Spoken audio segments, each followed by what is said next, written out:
BNP নেতা রুমিন ফারহানা নিজে উপস্থিত থেকে দলের লোক দিয়ে এনসিপি নেতা আতাউল্লাহকে মারধর করে। নির্বাচন কমিশনে হাতাহাতির ঘটনায় রুমিন ফারহানার উপর এমন অভিযোগ তুলেছেন এনসিপি নেতারা। আতাউল্লাহ নির্বাচন কমিশনের সীমানা পুনর্নির্ধারণ বিষয়ে আপিল করার কারণেই এই হয়েছে বলেও অভিযোগ তোলা হয়। দলের যুগ্ম মুখ্য সমন্বয়ক আরিফুর রহমান এক ফেসবুক পোস্টে এই অভিযোগ তোলেন, যা শেয়ার করেছেন হাসনাত আব্দুল্লাহ।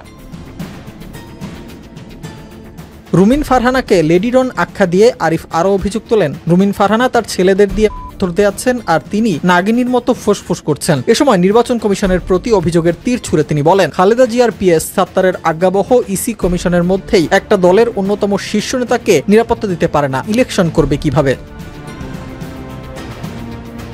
এ প্রসঙ্গে রুমিন ফারহানাকে প্রশ্ন করা হলে তিনি বলেন, একজন অপরিচিত ব্যক্তি আমাকে ধাক্কা দেন, আমি তো একজন নারী, স্বাভাবিকভাবেই আমার লোকজন চুপ করে থাকবে না। পরে ওই ব্যক্তি আবার তেড়ে আসেন, ফলে আমার অনুসারীরা প্রতিক্রিয়া দেখিয়েছেন। এনসিপি নেতারা বহিরাগত লোক নিয়ে কমিশনে এসেছিলেন বলেও অভিযোগ জানান তিনি।